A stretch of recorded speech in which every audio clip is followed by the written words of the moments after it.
Maniac B. Someone hit me with a question at the time they didn't know. If they wanna make a difference, how far would it really go? In life, you get rewarded for every seed that you sow. So we're building a community to help to make them grow. I'm a Trini born, Brooklyn raised, Ghanaian from latter day. Always repping Africa, even when I'm not on the stage. I have to get back at you if you ain't riding on the wave. I'm all about Pan-Africa, the ancestors who paved the way. It's cool chillin' in NYC. How about them African children who went to bed hungry? Hello, family. This is Africans Leaving America. I am Afia Koomson, and I have a wonderful guest with me today. Can you please introduce yourselves to the platform? Hello, everyone. My name is Aquila Hamid Taylor. They call me Ya or Yaba here, or it's several other names, but pretty much my name is Aquila. Yes. Thank you so much for granting me this interview, Miss Aquila. I want to start out by saying that Miss Aquila, she's living in Ghana right now. And I want to ask her for my first question. When did you know that you wanted to travel to Africa? What age were you? Well, it was in college. That was over 50 years ago. Oh, yeah, roughly 50 years ago. And when I was in college, I met a Nigerian. And I've always been fascinated with the continent. Mm-hmm. But after I met this Nigerian, we became very close. Matter of fact, we were engaged for a minute. And I had considered coming here, but going to Nigeria. Mm-hmm. But I knew I definitely wanted to eventually travel over the years. When I thought about it, it's like I really would like to travel to West Africa. Mm-hmm. I had gone, traveled many other places, but and it was by accident that I actually came to Ghana. I was headed to Brazil. Sounds crazy, but I was headed to Brazil. And I had booked a trip through an agent, and somehow he got it crossed and had me booked for Peru. Okay. And I said, just cancel the whole trip. I'm going to Ghana. And wow. That's how. And so I'm a solo traveler. So most of the places I go, I travel alone. Okay. And so I mentioned to a friend who lives now in Atlanta, original New Yorker. She had gone to Ghana, maybe 10 times. She's come to Ghana. And so when I mentioned to her that I was planning the trip, she was excited.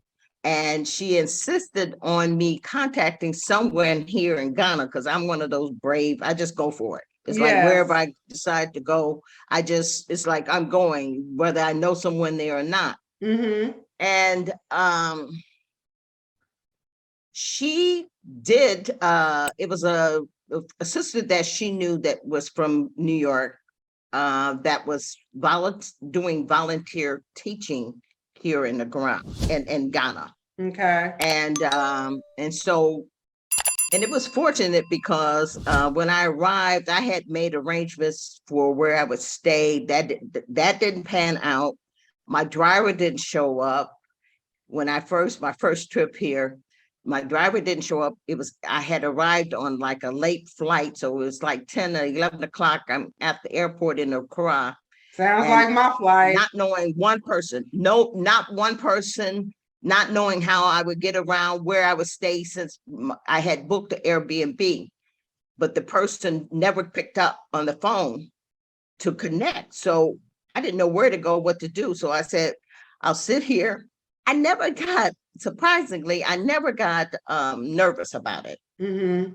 And I said, let me just go to plan B. I had to find a hotel online and get a taxi and head there and then deal with it the next day. So just so happened the friend that introduced me to a mutual friend from New York that was teaching in here in Ghana, she called because we had exchanged numbers prior to me my flight. Mm-hmm. And she called, and long story short, she made sure she picked me up from the airport. And when she showed up, there was someone she brought with her that was actually driving that I knew from Atlanta. Wow. So it was like, how, you know, that was just one incident. And that said, oh, you can make it here in Ghana. Mm-hmm. And Mm-hmm. and then I was in Turkey, in Istanbul, Turkey, sitting at a coffee shop. A young lady approached me. I didn't know what nationality she was, but it was only one chair that was remaining in this coffee shop. And she asked if she could have a seat. And I said, sure, you know. So we sat there, we began talking. It turned out, long short on that story is she was originally from she is from Ghana. She's Ghanaian, but she was she was planning on a trip to Atlanta. And I told her through the conversation, I said, well, I'm going to Ghana and I'm planning on considering moving to Ghana. We became like mother and daughter. Okay. Wow.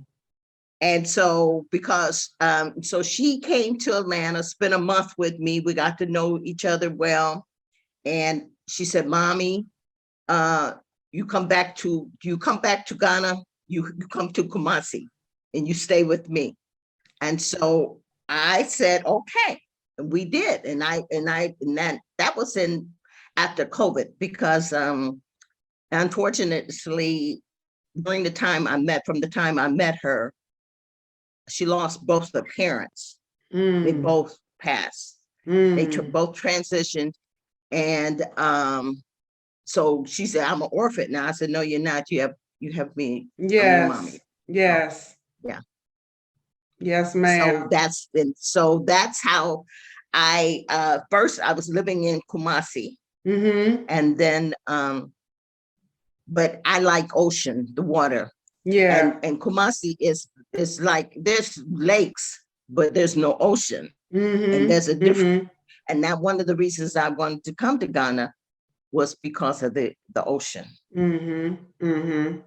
So do you feel like Ghana is a place for elders to expat to? Because it's a couple of elders from the diaspora that are living in Ghana right now. Miss Vera Hope is one of them besides you.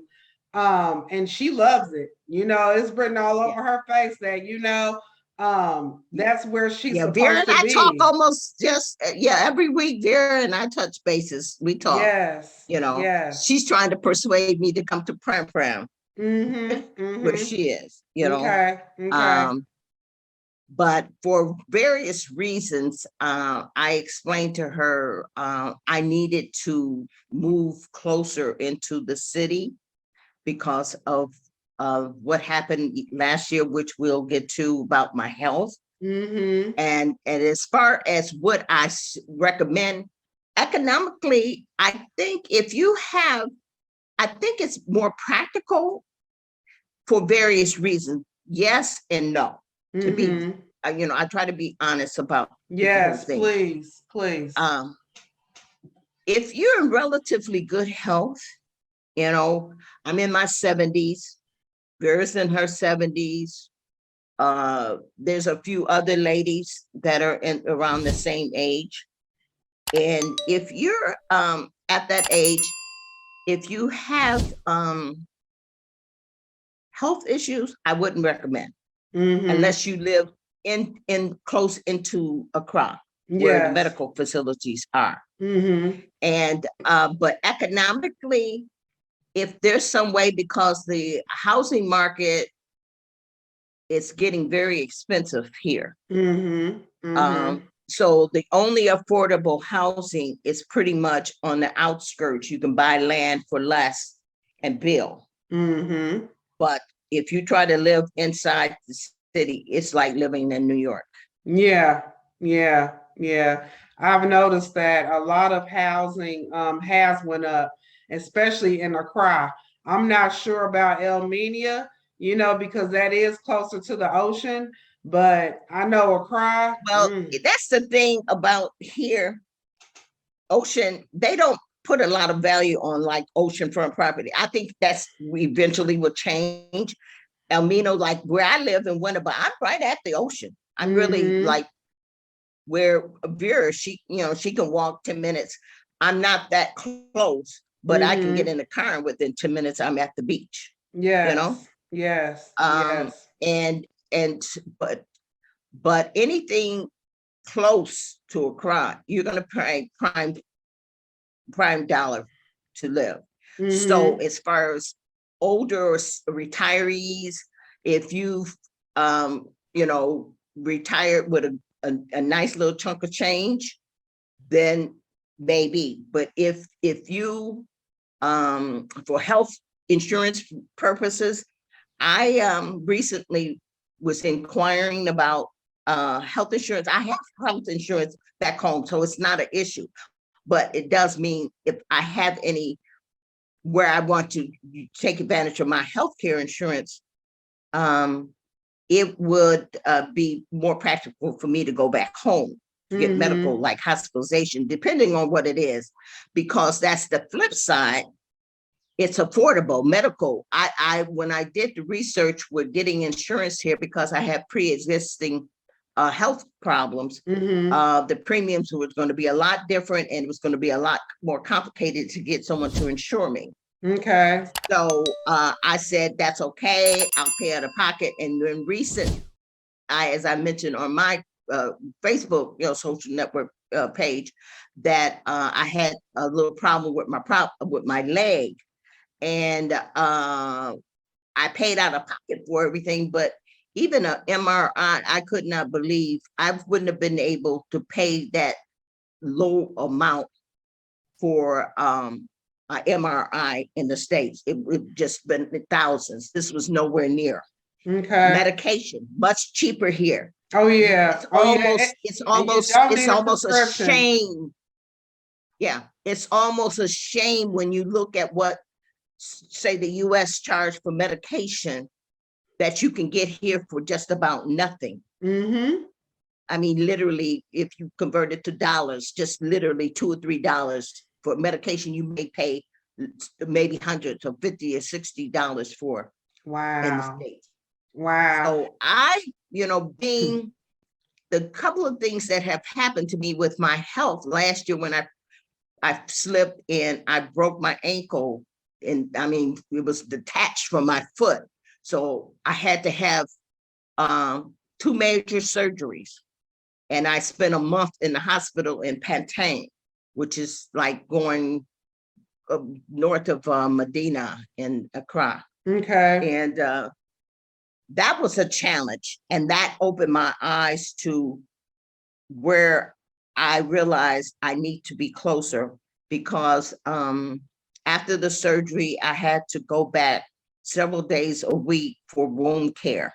And I didn't have a car at the time, which means I relied on most people are using a taxi. Yeah. That became very expensive. Sometimes I had to stay over, get hotels, stay in Accra, because I had a procedure that they needed to do the next day.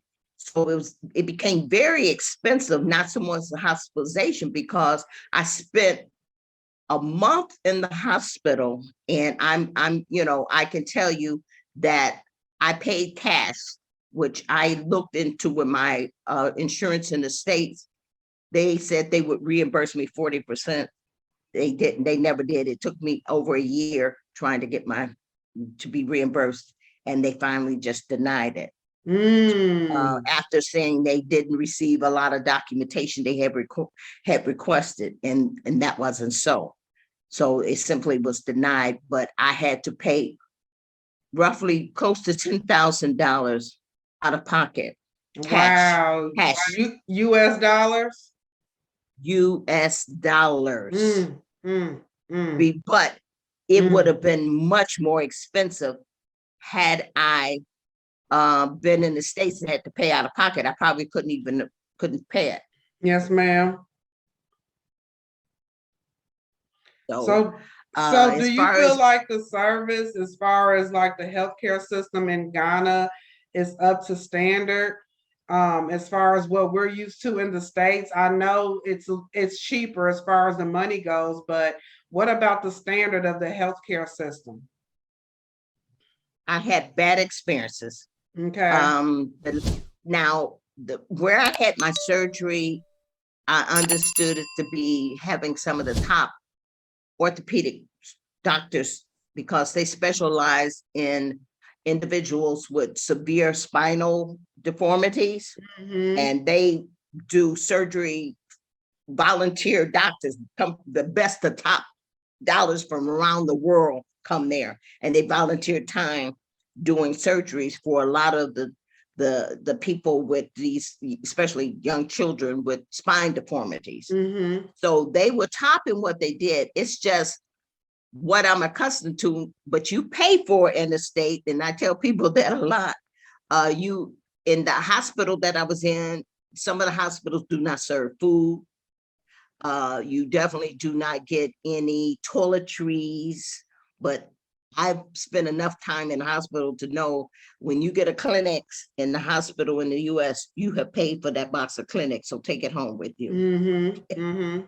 Whatever, they charge you, and it may, when it's billed out, it may not show, like it'll say administrative costs or something like that, but you pay for everything.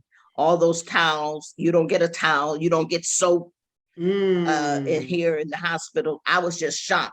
I didn't, the last couple of weeks, they kept me overnight. They wanted to keep me for 3 days, and I refused with this current leg problem, which is the opposite to the one I broke. But I didn't realize the damage when I broke the right leg. It created problems for my left over the period of time. Constantly And having to use that one leg, you know. yeah, it was. Mm-hmm. It had a lot. And then so it created some nerve damage. So I had nerve damage and torn ligaments that I didn't even know. I kept feeling a little something. I knew something wasn't quite right, but because the severity of the other leg, I think my focus was there, and it just didn't pay much attention. And then over a year, it's taken its toll. Yes. And Yes. so when I went to the hospital, which was supposed to be one of the top hospitals here, that I was waiting in emergency for them to place me into my room, when the nurse says to me, she said, well, we want to give you medication. Do you have water? I said, I no, I don't have any water on me. And so she said, well, someone will go purchase you some water so you can take your medicine, which meant they sent a young man to my bed, and this young man standing over my bed, and it's like I'm looking at him like, what do you want? And obviously the nurse heard me, so she came, she said, oh, he will go get your water for you. So they didn't even give me water to take my medicine in emergency.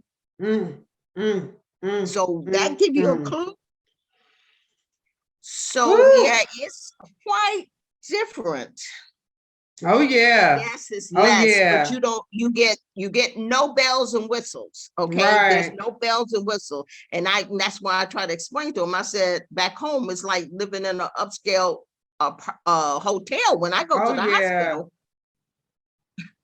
I'm like in a, the bed is comfortable. I got people. We got waiting call on me. lights and everything. We got nurses and aides that are beck and call, I'm in the healthcare field, so I mean, I take care of people. So, I understand as far as the care goes, and I've also heard a girl, she has her own YouTube channel as well. She had a baby in Ghana. And her experience, I just shook my head. I just was like, wow, we really have it good here as far as the healthcare system goes, But we pay for it now. Yeah, we do. Because I'll give you, just to give you an example. I'm a 2-time cancer survivor. Okay. 2012, I had cancer for the second time.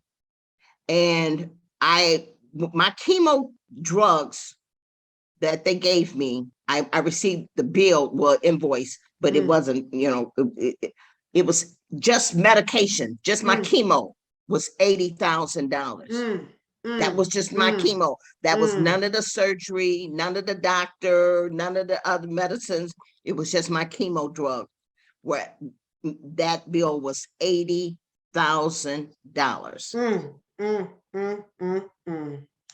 Man, the healthcare system in America, they get so much money off of us. Big Pharma Kia, and that's why they don't want us to heal naturally with herbs. No, they do not. Absolutely they not. will never. It's a pill for everything. When you can go to Africa, go inside the bush and find a herb for everything that you need to heal yourself with. Yes. Yeah, they'll never. Well, a lot of, that's where originally most of the medications that we see they did come from herbs. Yeah. And then they start making, chemical, drugs. Yeah. That were synthetic, I should say, synthetic drugs. So how is your health now? Like, are you healing? Do you have help? Because with both legs, being down right now, how are you getting around? Do you have help? Well, here's the funny part.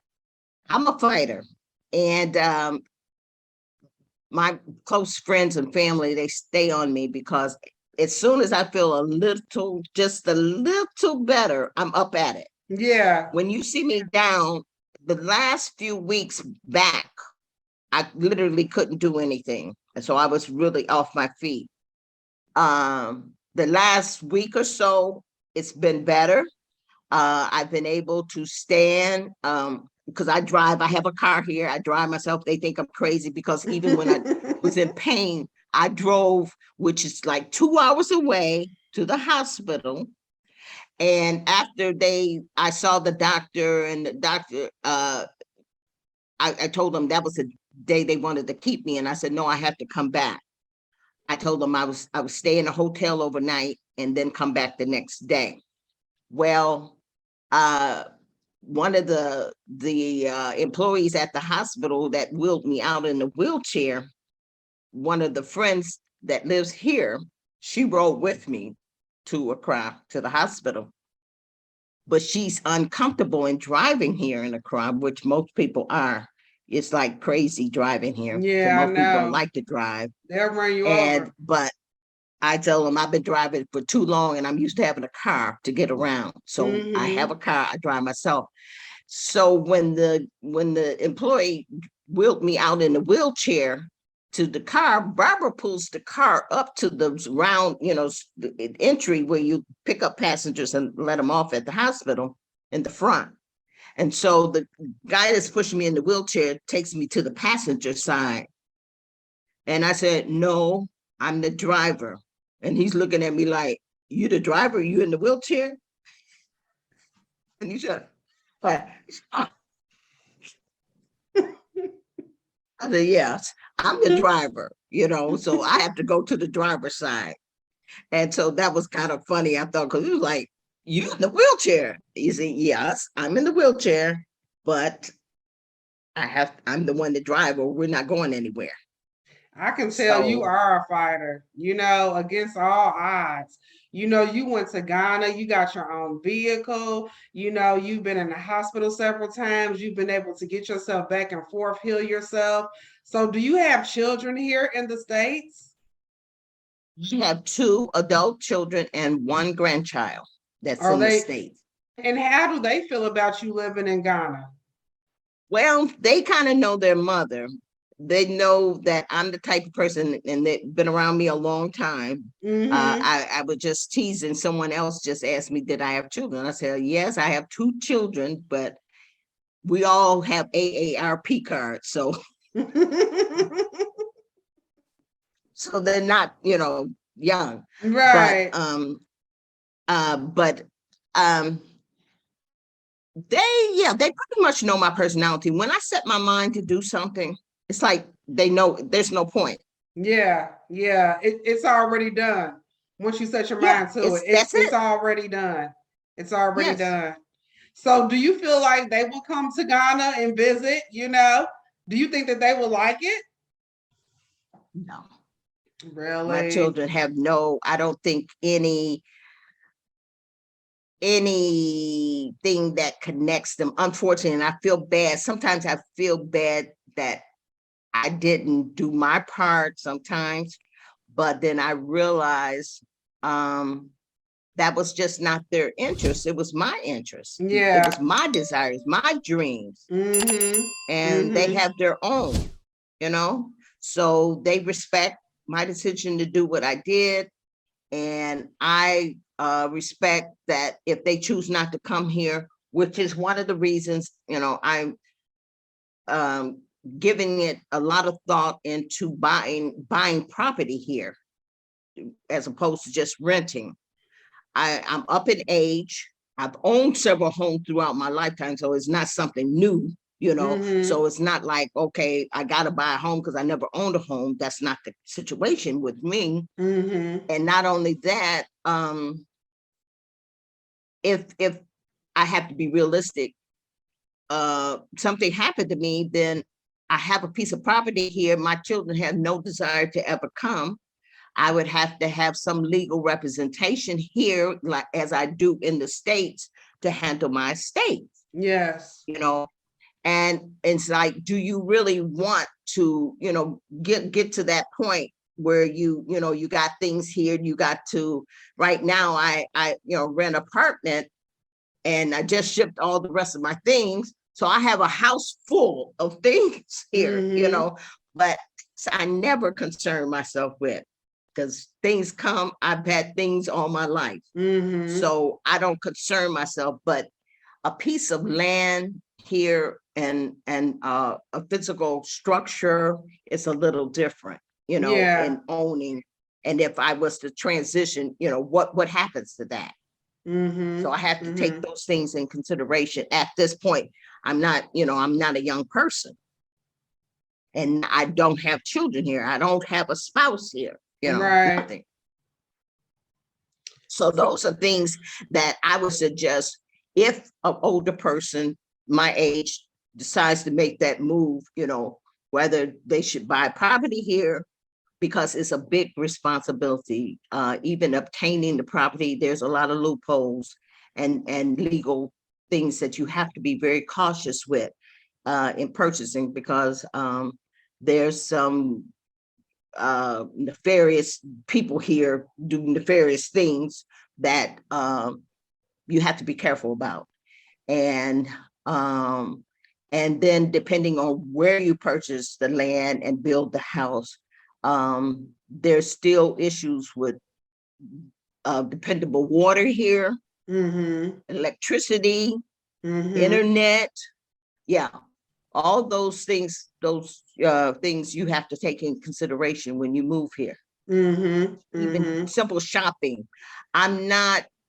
I stop apologizing for it, but I'm not a big Ghanaian food eater. Mm-hmm. So I like continental cuisine. I'm a cook, I cook Mm-hmm. food. So I've spent a lot of time researching places that I can purchase foods to make the meals that, dishes that I eat. Mm-hmm. So that's another thing, because where I live it's a small village here. Right. And the people, they have what they eat, but they don't have what I eat. Exactly. So I have to travel sometimes an hour and a half to 2 hours or more to a market. So that's something you have to think. Do you want to consume your time doing those things? I mean, that's like an outing for me. I know when I leave in the mornings to go out doing shopping like that, I'm usually gone all day. Yes. Mm-hmm. Mm-hmm. So So do those you are things feel you have to like think about. it and you know what? It's a big leap of faith in order to like leave the States and go to Africa, because you really are going into the unknown. Africa is nothing like America. It's not. You know, they have things of America, but Africa is not America. So Trust me. Trust me. And that was, I have a friend that's here visiting. She's not new to Ghana, but she hasn't been here in 20 years. mm-hmm. And she has a mutual friend that's his family is here. So that was, she was mentioning about the electricity that when I spoke with her earlier, she was saying, "Oh, I'm so hot, I'm dying." It's the air conditioning. Mm-hmm. She said she turned it off because here everything is turned off on a switch, even the outlet, the plug you plug your lamp in, has a switch that turns off and on. Mm-hmm. She wasn't used to that. Mm-hmm. And she was sitting in a hot room, and she said she really didn't, because the person that she was staying with said, "Oh, don't forget to turn the air conditioning off when you leave the room." We're used to, I have central air in my house, Yeah. Yeah. and so you used to just, when you leave, you come back, make sure it's cool when you Mm-hmm. return. But Mm-hmm. here they're very conscious of it, so they turned it out. And so she was telling me today, she said, "I don't know if I can do this. I may have to go get me a hotel room." Because she says, "I'm used to having the air on." And so I said, "Oh," she said, "Oh," I said, "You don't have the window open?" She said, "No, I don't have the window open." And I said, "Well, is there a fan?" She said, "Well, I don't see how to turn it on because everything is different here. Yeah, it Electricity, I is. was done. It is Switches." the outlets. The outlets look Yeah, different. yeah. But they have like the 4-prong outlets. Here we have the It's 2 and the three. 3. It's three. Okay. Yeah, we have the Okay. 3, but it's actually 2, because the other one is like a support bracket. So, but it's weird. You have to get an adapter. With most of everything I had that I brought with me, I had to get like An something to adapter adapt. for it. Mm-hmm. Mm-hmm. So we are going to wrap this up, but I have one last question for you. As an elder, do you feel safe in Ghana by yourself? Absolutely, absolutely. One thing about Ghana, they look out for the elderly. Okay, grandma, depending. I said, I don't know at what point you become an auntie to a grandma, but I'm grandma. I thank you so much Based for on your that. age. Yes. My So grandmother they wants to go look to out for Ghana. me. Yes, they look out for me. Now, the only thing is, the elderly doesn't spend a lot of time out on the streets. You won't see a lot of elderly people on the street Mm-hmm. because everything is done for them. They don't do shopping. And that's why they look at me like,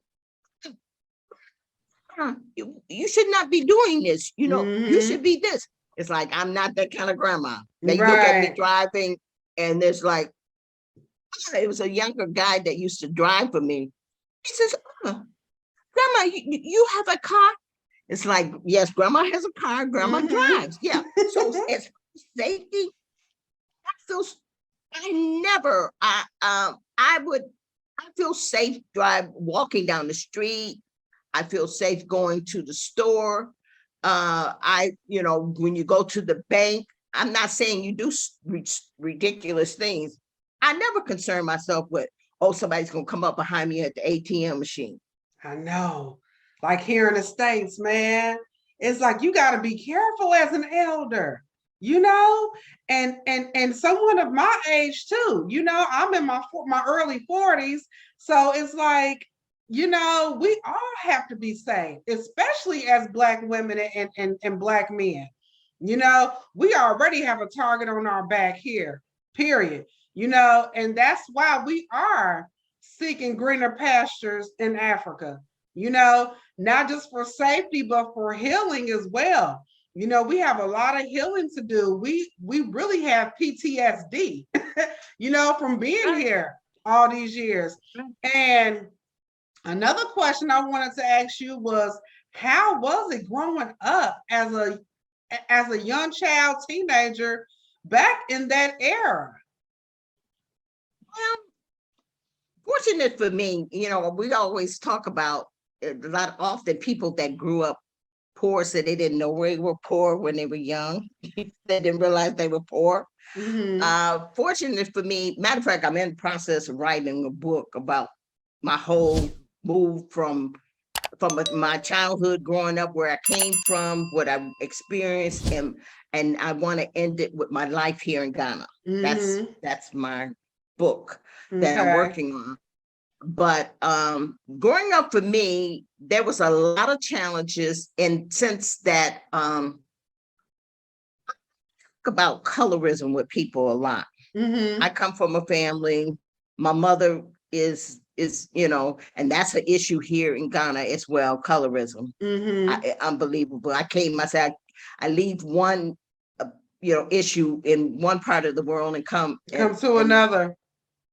Yeah.